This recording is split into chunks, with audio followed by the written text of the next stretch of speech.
All right, so listen up. Did you know that BMW makes a car with an M badge that starts at under $50,000? That car's the one behind me. It's the BMW M235i Gran Coupe X-Drive. And it's what I'll be reviewing today as I share my thoughts on what it's like and if you should consider buying one. But before getting on to the review, a big thank you to Porsche of downtown LA for giving me access to this car. If you happen to be interested in this car or anything else in their inventory, you can contact them using the information I've left in the description of this video. Otherwise, you can reach out to me directly on Instagram at DriveSteady, and I'll put you through to someone who can help. Now let's get on with the review of this M235i. All right, so let's start it out with the design. So I like the way the front end looks. It remains one of the few BMWs that still has proportional size kidney grills to the rest of the front end. And it looks aggressive and even functional. For example, these vents down here, these openings, are allowing air in through them for cooling purposes. And of course, the BMW LED headlights, these are the prior gen. A lot of the new BMWs are moving to a different design, but I like these a lot, and it suits the overall front end aggressive nature of this M235i. Now let's come around to the side where the story changes for me a little bit, and this is where it kind of starts to fall apart for me. Generally, Gran Coupe cars have a very nice silhouette, but I don't think it applies here. I feel like this car suffers a little bit because of its short length, and the trunk area is where I'm expecting like this sleek sloping roof down here, and it kind of just sums up to like a nice narrow rear end, but I'm not really getting that here. Then when you come around to the back, I mean, it's kind of the same here, not much different. I'm expecting a little bit more sleek of a design. The only thing I like back here are the taillights, very cool looking. And the overall design, beyond the tail light itself, the actual design of the light is pretty cool. And you do have dual exit exhaust pipes, but overall, the front end is what I like. The rest of the car, needs a little bit of work. All right, now the interior before we go for a drive. So starting off with the design, this is the prior generation of BMW designs. More buttons, 2 screens, still looks modern and cool, even though the newer BMWs are switching to less buttons, more screens, that big widescreen that they have. This still looks nice and I think appropriate even for a 2024 model car. And surprisingly, BMW is kind of giving this M235i a little bit of a cold shoulder. I don't think that they're doing a refresh, or at least I don't see one being planned yet, but that could definitely change, and you could see a big widescreen in a M235i in a year or two. Now let's talk about the overall size of this car, because this is on the smaller end. So I'm 5'11", I have the seat in its lowest position. I have a couple inches of headroom on top of me, so 6'2", maybe 6'3" will be able to fit in here. There's enough legroom for a taller individual as well. And the seat itself, it's surprising because it's aggressive, especially in the lateral support area, because it has expanding bolsters for a car that has a sticker price of under $50,000. I've seen cars with $10,000, $20,000, $30,000 more sticker price that don't have these expanding bolsters. So that's nice. So in terms of the lateral support, very good, holds you in wonderfully. The bottom seat here, it could be a little bit more comfortable. It's not bad, more than adequate to drive on a daily basis, but I feel like the cushioning department could be a little better. Now, in terms of the lateral support down here in the thigh area, that needs a little bit of work, not as good as the ones up here on your sides. Now, in terms of the overall quality in here, so this car has 30,000 miles, almost 31,000 miles. I haven't noticed any creaks, any rattles, any breaks in the leather. So it's a nicely screwed together build quality car, at least this example is. Now moving into the technology, it's typical BMW from what you saw in the last generation cars. This thing has the optional 10.25-inch screen in front of you acting as your gauges, and you've got another screen that's also 10.25 inches for the infotainment. So this is running BMW's iDrive software, and it's one of my favorites from German manufacturers. I actually like this generation of iDrive a little bit better than the newest generation. It's responsive, the learning curve is short, and it does all of the things you would expect from an infotainment system pretty nicely. And finally, you do have the ability to run Android Auto and Apple CarPlay on this screen. The screen itself is a touchscreen. It's nicely blended into the dash, and you even have the ability to option in a head-up display, which, considering the price point of this car, is a surprising feature. So that's pretty much what you've got up front. Now let me take you to the back and see what's going on over there. All right, so now the back seats. So let's start off with the overall size. Again, at 5'11", as I try to sit up straight, my head is touching the roof here. So somebody taller than I am is definitely not going to be able to fit back here. In fact, I'm finding it relatively hard to sit here comfortably. I feel like I have to crouch my head down. So please keep that in mind. Not really ideal for somebody my height, 5'11" and taller. Now, in terms of legroom, it's kind of the same. It's adequate. I do have maybe 2 inches of legroom here, and there are smaller cutouts, but in order for somebody taller to fit in here, they have to put their legs in narrow, close to each other in order to utilize these extra cutouts. And then in terms of the width, 3 adults will not fit back here. It would be torture to make that work. 3 children will be just fine, but please, 3 adults my size will just don't do it. It won't work.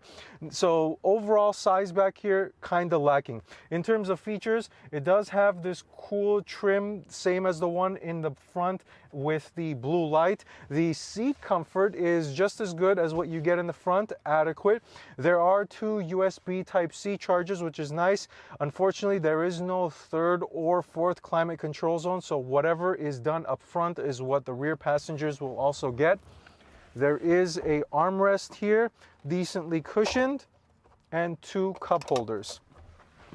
So that's it for the back seats. Now let's go to the trunk, let's see what's going on there, and then we'll take this thing out on the road. Right now the trunk, so you can open it using a button on the key or comfort access right here. So in terms of the opening itself, it's decently wide and a decent height as well. So loading things shouldn't be that difficult. Now, in terms of size, I've left my medium or small to medium sized camera bag here for reference. And the official number from BMW is 15.1 cubic feet. So I would say maybe 2-3 pieces of luggage, depending on how you rack and stack and how clever you are in terms of that. But overall, a surprisingly good amount of storage space, considering that this is a compact sedan. And if you needed a little bit more room, you have the ability to fold down the rear seats right here. Let me get focus there. Pull that. Unfortunately, they do not lower from the back. You do have to go in from the side of the car. Let's do that very quickly here. And fold that down. And that'll give you some extra room. The seats do fold down pretty flat here, as you can see, and that's a completed view with everything folded down. Again, a very, very surprising amount of room. No issues traveling on a weekend getaway, daily things, groceries, even some home improvement goods. I could see you like putting in something rather long in here, and no issues. So now let's go ahead and see what this thing feels like behind the wheel.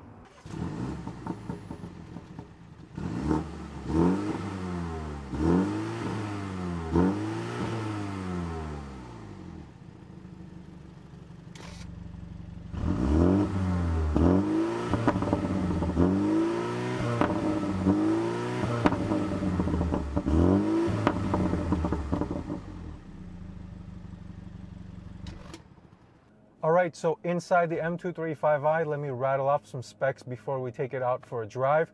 So the engine is a 2-liter turbocharged 4-cylinder making 302 horsepower and 332 pounds-feet of torque. So this is the same engine that you'll see in a lot of other base BMWs, but they do beef it up a little bit with a larger turbo, connecting rods, and there's enhanced cooling to make sure it can handle the extra power. So this is a little beefed up, a little bit more beefed up motor than what you would see in those base engines that I just talked about. In terms of power, putting it down, it is routed through a 8-speed automatic transmission through a X-Drive front wheel bias all-wheel drive system. And I mention this because the X-Drive system, or the all-wheel drive system in this car, is different than some of the other BMWs in that it could only send up to 50% of the power to the rear wheels, so no rear wheel drive bias in this X-Drive system. Finally, the suspension, it is a fixed shock. You do have the option for adaptive shocks for an additional, I believe, $500 or $600. And finally, this is riding on the 19-inch wheels as opposed to the stock 18s, so the handling and the ride comfort dynamics might be a little different compared to what I'm about to tell you now. Okay, so let's go ahead and put it in drive, and let's see what this car feels like. Now, immediately, in terms of visibility, when you drive a Gran Coupe car, the sloping roof kind of hinders your greenhouse effect and your visibility out, but not in this car. It's really nice in terms of visibility, and I think there's a reason for that. The seat kind of sits up high. So there's a good and the bad. The good, obviously, visibility is good, but the bad is that it feels like you're sitting up really high, and it's not really suited to something I associate with an M car or something that's on the sportier end. So just something to keep in mind. Now let's go ahead and put it in sport mode. And in terms of modes, you do have Eco Pro, Comfort, and Sport. Since we're gonna do a little acceleration here, let's go ahead and put it in sport mode, shifting in manual mode. Let's get downshift to 1. Oh, and it doesn't shift. Okay, pretty good, pretty good. A little bit of lag in terms of engine response. It won't give me the downshift there because I was too high in the reference. Let me slight turn, let's see, a little bit of lean. Okay, pretty quick, nice and snappy car. And this will surprise you. 0 to 60 is 4.6 seconds. It's got plenty of torque down low to get you going. Let me go into 1 here. And we're going about 7-8 miles an hour, and a little bit of lag on this. Yeah, there's a little bit of lag to get the turbo spooled up. But once you're going, it does pretty well, pretty quick. Let's get another one here.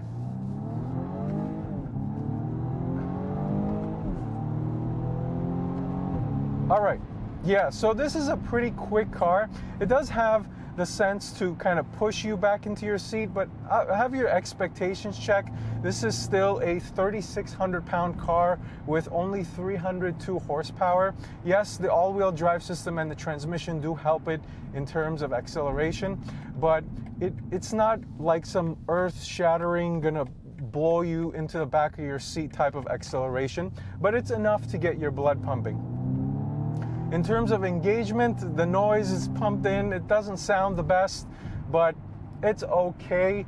I've driven the Mercedes AMG, I don't know if they call it an AMG, that model, the A45, and that one's exhaust and the overall engagement in that sounds a little bit better than this.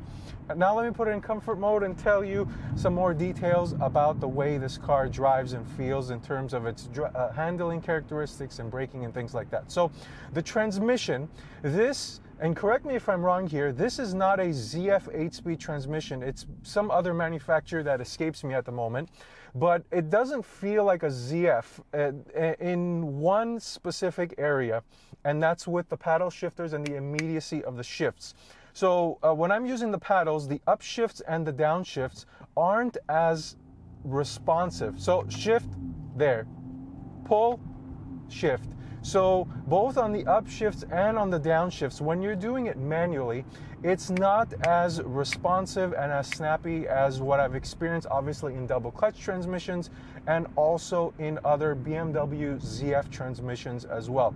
When you're driving in the city, slow like this, normal daily driving situations, it does shift pretty close to what you would get in a ZF.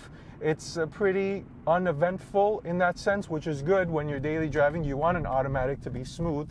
So it's good in that sense, but in terms of sporty driving, the shifting, there's a little bit of a lag that I noticed. I wish it was a little bit snappier. Now, in terms of braking, this is very, very surprising. Now, this thing has pretty beefy brakes, and they're very sensitive. Sensitive in terms of braking, I guess, input. When you're tipping in at the top of the pedal, it just grabs immediately. When I got into this car, I had to adjust because I kept pushing myself forward when I would press the brake, giving it more brake than it actually needed. So that's something that was quite surprising.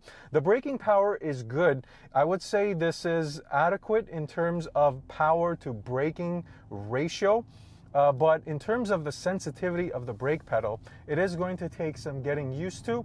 It's not an annoyance, just something to point out.